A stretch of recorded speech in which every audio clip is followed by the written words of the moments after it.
I knew for a fact that all of those hard fights that, man, I've had so many tough wars and decisions, and man, I went in there with BJ Penn and gave it my all after getting hurt in the first round. Gilbert Melendez, Martin Kampman. I mean, I have all this experience under my belt. I knew that it takes time and adversity, whether it be losses or wins. Adversity is what makes those levels.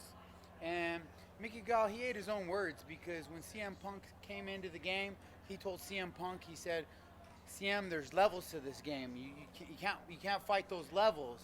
And I'm like, I'm like, Mickey, you're gonna eat your own words. There's levels to this game.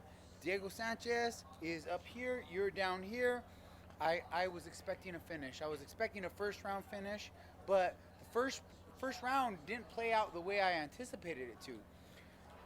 I rolled with it. I went with the flow of things. I expected to go in there, blow him out, put him up against the cage, put him down, work my ground and pound. Didn't go like that. The young man, he came in with a lot of emotion, a lot of aggressiveness.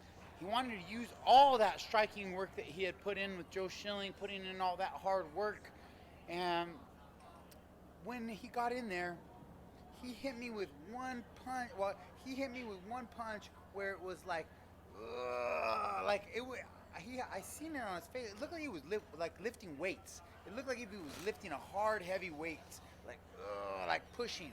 I was like, oh, 10 more of these, 20 more of these. This guy's not gonna have no gas in the tank. He cut more weight than me. This guy's gonna gas. I was like, this guy's gonna gas. I'm gonna change my game plan.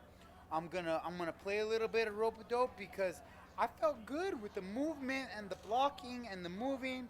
He wasn't hitting me with anything solid that was hurting me.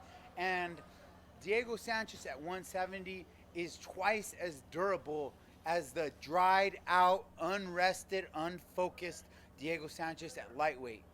It's two different men. You can't compare. You can't compare this guy at 55 to the guy at welterweight. I'm walking around at 175. I cut maybe 2-3 pounds. I'm trying to change the game for these young bucks.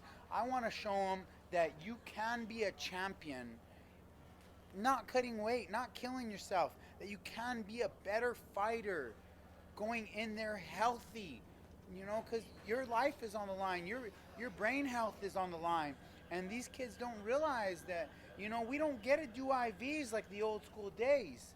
The old school days, we used to be able to do IVs, and some guys were on PEDs. I never was on PEDs. I had an all-natural career, but I did use IVs, and they helped me. When I could do them, they helped, and that's how I was able to do 155. They took the IVs away, everything changed. Well, so I'm getting a little distracted by my boy right there. I'm hearing Jeremy and Sabit are getting it, and that's a good fight. They're like, how are you gonna do an interview when these two guys are fighting? But any more questions? I'm here. Do you think there's a healthy way to rehydrate orally without the IVs? I've done all the research. I've done all the science. I went to Cerebrum Brain Health Institute in Dallas, Texas at one point to get myself checked out. I wanted to, if I was going to go forward in this sport, I knew I was healthy, but I also wanted to, show the people that I was healthy with some proof. And so I went to Cerebrum Brain Health Institute.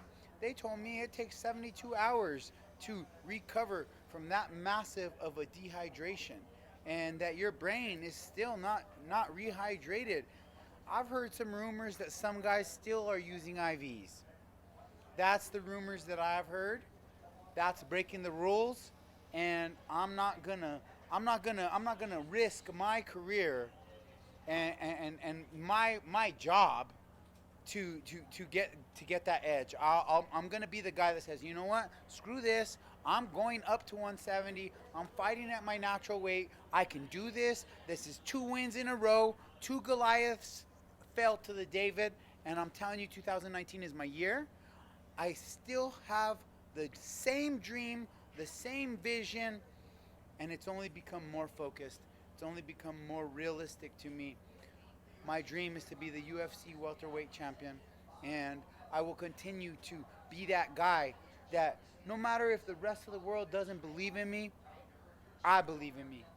No matter if the love of my life gave up on me last year, and I didn't give up on me. And I truly believe in my heart and my mind that God hasn't given up on me. I'm 37 years old. I seen Randy Couture do it at 46. I got time. I got time to get better. I got time to give it everything I got and go in there and give an honest effort to become one of the greatest of all time in this sport. So do you think taking away the IVs hurts the health of the fighters? Um, absolutely, it's a choice. I do think that it hurts the health of the fighters. I think IVs are a great thing, and that they should be able to do them. I would still want to do an IV, even though I only cut 2 pounds, but it is what it is. It's banned. USADA says no. That means no. What do you attribute this performance to? Was this more that you were fighting with your back against the wall or trying to do something against the young buck? What was the main thing? Or was it even the weight cut that you felt healthier? It's just timing, everything coming together. My last fight, I went into the fight with a ton of emotional distraction, going into a divorce, and just the worst training camp I could have ever had. My last training camp. This training camp, I had the time to do things the Diego way. And you know what? That is the weirdo way. That is the crazy way. That's doing ice baths and going out in the mountains the day of weigh-ins and burning sage. And I do all kinds of crazy stuff. I am way outside the box, but that's the Diego Sanchez on The Ultimate Fighter. Taking in the energy from the storm. I am the storm. I believe it. I achieve it. I'm different, man. I'm floating on different vibrations than everybody else. I studied. I go and train with the legendary Iceman Wim Hof. I go out there. I meet with him. He shows me secrets. This guy has 26 Guinness World Records. I'm looking to anti-age myself the best I can. Better than Randy Couture. Better than Dan Henderson. I'm looking to do it way better than they did, because these guys might have been a little bit inside the box. They might have been on some unnatural stuff, but me, I'm a naturalist. I'm in love with nature. I'm in love with God, and that's how I'm doing this career. Everybody asks me, how do you do it still? How do you do it? It's been so long. How do you continue to do it? I do it because it's the passion. I love it. I don't do it for the fame. Maybe Mickey might have been sucked into doing it for a little bit of the fame, the girls, the money, the show. I don't do it for that. I get it. I do this because I get to be a modern day real life warrior. I get to go to war. And tonight out there in the cage, I was veteran. I showed veteranship. I seen him throwing punches. I seen it on his face. I had vision. I seen him. I seen him. I said, I analyzed it. I realized it. I flew it. I flowed with it, and I got the finish. What's the craziest thing you've done? What if I you say some crazy things, just the craziest one? That will have to be. I'll have to leave that for your imagination, because I don't let all the secrets out. But when I do retire and I'm done with my fighting, I'm gonna definitely write some books and do some podcasts and tell a lot of the stories that I have, because I have so many stories, man. I believe in angels. I believe in demons. I've seen UFOs. Like I'm out there. Like my ex-wife used to call me bipolar, but it's not that I'm bipolar. I just thrive outside the box. That's who I am. Find the true, unique, creative genius within yourself and live an authentic version of yourself, and that's when you can make true magic with the law of attraction, manifestation, making shit happen. That's what we're all trying to do in this fight game. Everybody has their own way of doing it. You know, Conor McGregor made some magic happen. I'm making magic happen right now at 37 years old. Diego, who is this Iceman? Who's this guy? Iceman Wim Hof. Who is You look him up on Google. That's what we got Google for. He has 26 Guinness World Records, and he climbed Mount Everest in his underwear at age 55. He has all the records for being able to withstand the cold, stay in pure ice where a normal person would suffer hypothermia. This is the best one though. The best one is being injected with Ebola virus, endotoxin, and being able to fight it off with his mind. Proven. And he says anybody could do it. And so that's the type of energy that I'm looking for. I'm looking for that type of energy. I want to be able to connect my mind and my body so tight that, you know, I'm anti-aging on a different level. You know, infinite potential. You know, if you have that neuroplastic mind, it's proven that we have neuroplastic minds, new neural pathways can be opened and changed, and our brains can heal, and there's so much more out there that is possible for human beings. The human potential is so untapped, and that's something that I'm tapping into.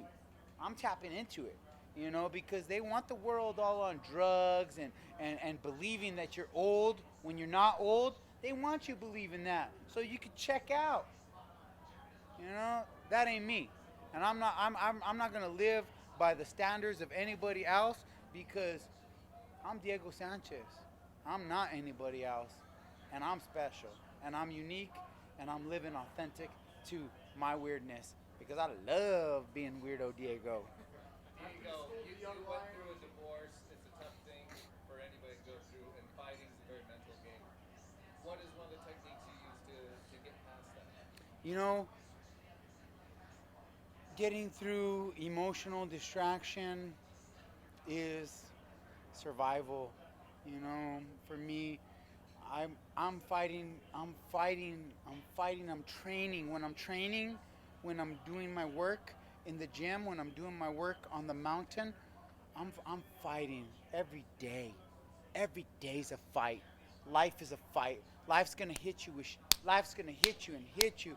But no matter what, I always tell people this. It could always be worse. So when I'm down, I don't frown. I I look up and I tell myself, Diego, you know what? It could be worse, man. Like, what if you broke your arm and you couldn't even fight? You know, like you still got your fighting, you still got your career, you still have your health, you still have a beautiful daughter, you have so much to fight for. Let's go. Let's get it. Be positive, and thriving outside the box who I am. That's, you know, it took me 7 years of figuring it out. Living in an unauthentic way, fighting in the wrong weight class, not doing the things that people would consider, oh, you're weird, oh, you're bipolar. No. Now I'm living authentic to my true self, and the results are the results. That's 2 in a row. We go 2 in a row. This is for my dogs. We go 2 in a row. This is for my dogs. We go 2 in a row. Shout out to little baby. I saw that you put on your Insta story a poster of like 8 years that Kobe done with you in the arena, like a picture of them. Where did you see that? Walking in. Walking in. Yeah. They had the picture of them for the security. I thought that was funny. They're like, watch out for these guys. They cause trouble. So I was like, what? Are they banned? They're like, no, Kobe's gonna be here. But he tends to cause some trouble. I was like, I gotta post this. T-Mobile Arena. They're on the lookout.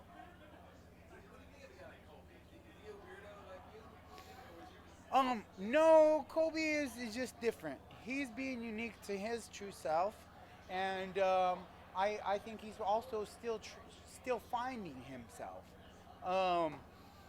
I don't know the guy personally, so I've known a lot of guys in this sport from Tito Ortiz's, and there's been certain guys in this sport that when they get on a camera and when they get under the lights, they become a different person and to build themselves or whatever it is. But they might be really awesome people outside of that. As far as Colby goes, I just think that I don't think that people really gravitate towards Colby because he tries to be the good guy and the bad guy. And when you try to be the good guy and the bad guy while playing the America card, while being the bad guy, it don't work. You got to find your identity. And I think he's still searching for his identity. That's a fight. That's a dream fight for me. I, you know, if the stars line up, that's one of the guys I want to fight. If I could get my way in my next fight, it would be Damian Maia, two legends of the game. You know, he's getting towards the end of his career. You know, whether I don't know, maybe he's not. Maybe he's extending it too. But I know he's 40 years old, and he's 3 years my elder, and so that's a fight I'd really like to get. He's agreed to it. We've talked on social media. We tried to make it happen before, so we'll see what happens. I like that fight. Whoever it is, you know, I trust Sean Shelby. He's a good matchmaker, and he's gonna make the right fight.